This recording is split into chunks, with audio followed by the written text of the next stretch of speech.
পরিস্থিতিকে কেন্দ্র করে আজকের এই আয়োজন। এর উপরে যারা বলেছেন, বিশেষ করে যারা আয়োজক, তাদের ব্যাপারে আমার একটা কথা না বললেই নয়। এই আন্দোলন গড়ে তোলবার ব্যাপারেও তাদের অসামান্য অবদান ছিল। আমি বেশ কয়েকটা অনুষ্ঠানে আসছি, তাদেরকেও আমি গভীর শ্রদ্ধার সাথে স্মরণ করছি। কোনো আবেগের মন্থন করতে চাই না, হাতে সময়ও খুব বেশি নেই। সেই জন্য আমি একেবারেই বাস্তব অবস্থার বাস্তব বিশ্লেষণ কিছু আপনাদের কাছে বলবো, আর যতখানি পারবো ততখানি পরবর্তী করণীয় সম্পর্কে দু একটা কথা বলবো। খেয়াল করে দেখেন, এই আবু সাইদ মুগ্ধ সম্পর্কে যত কথা বলবেন, মনের সমস্ত আকুতি প্রকাশ করা যাবে না, কিন্তু বাস্তব হচ্ছে এই যে পরিস্থিতি বদলে গেছে। এখন এখানে ফ্যাসিবাদ নাই, এখন এখানে লড়াই নাই, এখন যেটা আছে সেটা পুনর্গঠন। আপনাদের কি মনে হয় ফ্যাসিবাদ আবার ফিরে আসতে পারবে? অনেকে মনে করেন হয়তো, কিন্তু আমার বিশ্বাস ফ্যাসিবাদ ফিরবে না। আমার বিশ্বাস যত অন্যায় করেছেন তারা, যত কুকীর্তি তাদের মধ্যে আছে, আচরণে উচ্চারণে প্রতিনিয়ত যে সমস্ত প্রমাণ রেখে গেছেন, সেই প্রমাণের পরিপ্রেক্ষিতে তাদের নতুন করে রাজনীতির কোনো ন্যারেটিভ তৈরি করাই সম্ভব নয়। তারা কোনোদিন বলতে পারবে না এই 15 বছরে আমরা যা করেছি ভালো করেছি, কোনো মানুষ গ্রহণ করবে না। যারা এই আন্দোলনটা করেছে 24 থেকে একেবারে যতদূর যায় যুবক ছেলেরা, তারা আরো 50 বছরের মতো গড়ে জীবিত থাকবে, ওরা কোনোদিন তাদের ক্ষমা করবে না। আমরা নিজেরা যদি একেবারে খাল কেটে কুমির ডেকে না আনি, তাহলে তাদের আসার সম্ভাবনা নাই। আর একটা প্রশ্ন আমি আপনাদের কাছে করব, আপনাদের কি মনে হয় দেশে নির্বাচন হবে? আমি জানি সবাই মিলে এরকম প্রশ্নের জবাব দিতে পারবেন না, কিন্তু বাংলাদেশের ব্যাপক মানুষের মধ্যে এই সংশয় আছে। আমাকে জিজ্ঞেস করে, ভাই নির্বাচন কি হবে? এখন আমি আবার পরবর্তী প্রশ্ন করছি, গতকাল প্রধান উপদেষ্টার পক্ষ থেকে তার প্রেস সেক্রেটারি যে সংবাদ সম্মেলনে বক্তব্য রাখলেন, তারপরে আপনাদের কি মনে হয় নির্বাচন হবে? মনে হয় হবে না? বেশিরভাগ মানুষের মনে হয় হবে না। তাহলে দেশে কি হবে? Martial law? আমাদের ভাবনা দরকার। এই জন্যই কথাটা বলছি।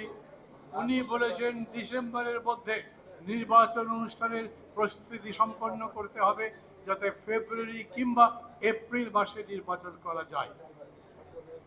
আচ্ছা, ফেব্রুয়ারি বললেই তো পারতেন, এপ্রিল বললেন কেন? কিছু কিছু কনফিউশন তারা নিজেরাও তৈরি করছে, কিন্তু তারপরেও আমি মনে করি ফেব্রুয়ারিতে হোক, এপ্রিলে হোক, কিংবা যদি যেরকম করে গোলাম পরোয়ার সাহেব বললেন 2-3 মাস পরে হোক, এরপরে প্রফেসর ইউনূসের সরকার নাই। এই যে অভাব অভিযোগের কথা বলেছেন যতগুলো, সেই অভাব অভিযোগের কথা এই সরকারের কাছে বললে লাভ হবে না। কোন সরকারের কাছে বলবেন? কার কাছে বলবেন? আপনারা কি বুঝে শুনেই আজকের এই অনুষ্ঠানের প্রধান অতিথি ঠিক করেছেন? এই যে নিজেদের যত অভিযোগের কথা বললেন, সেই অভিযোগ কার উদ্দেশ্যে বলছেন? এগুলো কি প্রফেসর ইউনূস জবাব দেবেন, নাকি জনাব মির্জা ফখরুল ইসলাম আলমগীর জবাব দেবেন? ভাবার কথা। এই জন্যে বলছি, এটা সত্যি আমাদের যে সংস্কারের কথা এতদিন ধরে আলোচনা হলো, সেই ব্যাপারে খুব ইতিবাচক অগ্রগতি নাই। কিন্তু একেবারে নাই তা আবার সত্যি না। আমরা কিছু কিছু মৌলিক বিষয়ে ঐক্যবদ্ধ হতে পেরেছি। পাশাপাশি বসেছে দুইটা দল, একটা দল চাই ডিসেম্বরে ভোট, আর একটা দল চাই যত পিছিয়ে যায় তত ভালো। তারপরে দুই দলেরই দুই নেতা পাশাপাশি বসেছেন, কথা বলেছেন, নিজেদের মত বলেছেন, কিন্তু তারপরেও তাদের মধ্যে মন কষাকষি হয়নি। এটাও একটা অগ্রগতি। আমি অগ্রগতি এই জন্যই বলছি, আগে সবসময় এরকম হতো, রাজনৈতিক দল অন্য রাজনৈতিক দলকে খুবই নেতিবাচকভাবে সমালোচনা করত, কিন্তু এইবার সংস্কার কমিশনের মধ্যে যখন নেতারা বক্তব্য রেখেছেন তখন প্রতিপক্ষকে সমালোচনা করে বক্তব্য রেখেছেন, কিন্তু তারপরে তার মুখে হাসি, যার সম্পর্কে বলা হচ্ছে তিনিও হাসছেন। কিন্তু আমি আপনাদের এই কথা মানি, খুবই মৌলিক কিছু বিষয়ে আমরা ঐক্যবদ্ধ হতে পারিনি। যেমন ধরেন প্রধানমন্ত্রীর ক্ষমতার ব্যাপারে তিনি কি সাংবিধানিক প্রতিষ্ঠানগুলোর কিংবা সংবিধিবদ্ধ প্রতিষ্ঠানগুলোর কর্মকর্তাদের নিয়োগ দিতে পারবেন? কারণ অনেকে মনে করেন ওই জায়গায় যদি তিনি নিয়োগ দিতে পারেন তাহলে ওই কর্তা ব্যক্তিরা তার কথা মতো চলবে। অতএব তারা এইটা চেয়েছেন, কেউ কেউ চাইনি।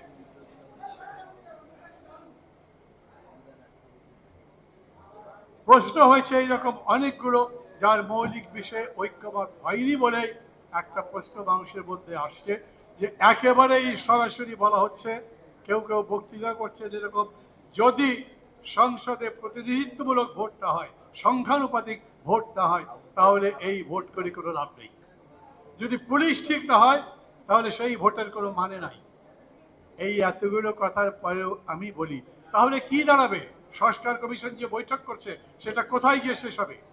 প্রফেসর ইউনূস বলছেন যতদূর ঐক্য হয়েছে ততদূর পর্যন্ত নিয়ে আমি ঐক্য করব, বাকিগুলো ভবিষ্যতের জন্য ছেড়ে দেব। আপনারা যারা যারা জাতীয় ঐক্যের এত বড় বড় স্লোগান তুলছেন, খেয়াল করেন নিজেরা তো ঐক্যবদ্ধ থাকতে পারেন না। জাতীয় ঐক্য কি রকম? জাতীয় ঐক্য মানে আমাদের মত পার্থক্য থাকলেও আমরা মূল প্রশ্নে ঐক্যবদ্ধ থাকবো। আমরা চাই কেন? নির্বাচন যদি সংসদের না হয় তাহলে দেশে একটা অন্ধকারের শক্তি আবার ক্ষমতায় আসবে। অতএব আমাদের সর্বাত্মকভাবে চেষ্টা করতে হবে যাতে নির্বাচন হয়। একটা নির্বাচন হবে, আমি মনে করি নির্বাচন একটা হবে, সবাইকেই করতে হবে। যারা মনে করছেন যে এইভাবে নির্বাচন করা যাবে না, তারাও দেখবেন এইভাবে যদি নির্বাচন না করি তাহলে যেই অবস্থা আসবে, যেই ভাব তৈরি হবে, সেই ভাবের মধ্যে রাজনীতি করতে পারবেন না। এই কারণে সবাই যুক্তির কাছে আসতে হবে। গণতন্ত্র মানে খালি মেজরিটি মাইনরিটি না, গণতন্ত্র মানে সঠিকতা বেঠিকতা, গণতন্ত্র মানে সত্য মিথ্যা, গণতন্ত্র মানে ভুল নির্ভুল এবং তার বিপরীতে সঠিক একটা পথ বার করা। সেই চেষ্টা আমরা সবাই মিলে করছি। যেগুলো আমরা এখন একমত হতে পারবো না রেখে দেব, আগামী দিন যারা ক্ষমতায় আসবেন তারা সেই বিষয়গুলো যদি পছন্দ করেন তাহলে চর্চা করবেন। কারো কারো মনে হচ্ছে যে ভাই এখনই মানে নাই, তখন তো মানবেই না। যদি কোনো কারণে 2/3 মেজরিটি পেয়ে যায় তাহলে তো তাদের কাছে কথাই বলা যাবে না, 2/3 মেজরিটিতে সবকিছু বদলাবে। কথাটা উঠে গেল বলেই ফেলি, আমি মনে মনে ব্যক্তিগতভাবে মনে করি কোনো দলই আগামী নির্বাচনে 2/3 পাওয়া উচিত নয়। আমি জানি এখানে যারা আছেন তাদের অনেক হয়তো একটা দলের ভক্ত, কিন্তু কোনো দলের ভক্ত হওয়ার কাজ তো এখন নয়। এখন কাজ গণতন্ত্রের পক্ষে যাওয়া, গণতন্ত্র যাতে সত্যিকার সঠিক ভিত্তি পায়, না হলে আবারও দেশে অন্ধকারের শক্তি আসবে।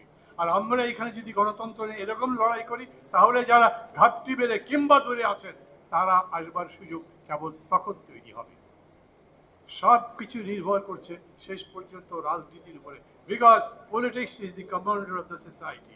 যেরকমই মনে করেন রাজনীতি সমাজকে নিয়ন্ত্রণ করবে শেষ পর্যন্ত। মানে আমি যদি এরকম করে বলি তাহলে কেউ মনে কষ্ট পাবেন কিনা, আমাকে একটু বেয়াদবের মতো মনে করবেন কিনা, তারপরেও বলি শেষ পর্যন্ত প্রফেসর ইউনূস তো লন্ডন পর্যন্ত উড়ে গেছেন একটি দলের মূল ব্যক্তির সাথে কথা বলবার জন্য, কারণ ওখানেই রাজনীতির সবচেয়ে বড় শক্তি আছে বলে তিনি মনে করেছেন। কাজটা খারাপ করেছেন, সবাই বলেছি, এইটার কারণে অনিশ্চয়তা দূর হয়েছে। আমি আজও একই কথা বলি, দেশের সব অনিশ্চয়তা দূর করে নির্বাচন করতে পারার মধ্যেই এই জুলাই অভ্যুত্থানের সার্থকতা নির্ভর করে। এবং তারও পরে ওই নির্বাচন যদি আমাদেরকে সত্যি সত্যি গণতন্ত্রের পথে ধাবমান করতে পারে, গণতন্ত্রের পথ সুগম করতে পারে, আমরা সবাই মিলে যদি গণতন্ত্রের চর্চা সেই পথে করতে পারি, তখন বলতে পারবেন এই অভ্যুত্থান সফল হয়েছে। আমি কথা আর বাড়াবো না, যতক্ষণ পর্যন্ত শুনেছেন কাউকে আঘাত করবার জন্য আমি বলিনি। আমি হয়তো এরকম বলতে পারতাম, ফখরুল ভাই 200 আসনেই নমিনেশন আর দেওয়ার দরকার নেই। এখন পরিস্থিতি এরকম, রাশিয়ার পতনের পর আমেরিকা একক শক্তি হয়ে গেল না, আওয়ামী লীগের পলায়নের পর বিএনপি তো একক শক্তি। না আরো আছেন, আমি মাঝে মাঝে দু একজনকে বলতে শুনি, না বড় দল যে করেন, বড় দল সত্যি কারা সেটা আগামী নির্বাচনে দেখা যাবে। আমিও তাই বলি, নির্বাচনেই আগামীতে আমরা দেখব সত্যি সত্যি বড় দল কারা। কিন্তু আমি কোনো ক্যাম্পেইন করছি না বিএনপির পক্ষে, আমি তো বিএনপি করি না, কিন্তু আমি যেটা দেখি তাই বললাম, এবং এটা দেখেই বলছি দায়িত্ব তাদের উপরে বেশি। এই যে আরাধ্য কাজ যেটা রয়ে গেল এই জুলাই আন্দোলনের, এই আগস্ট আন্দোলনের, সেগুলোকে ঠিক জায়গার সামনের দিকে নিয়ে যাওয়ার জন্য তাদের উপরেই, মানে রাজনৈতিক নেতৃত্বের উপরেই দায়িত্ব পড়বে। ভালো থাকবেন সবাই।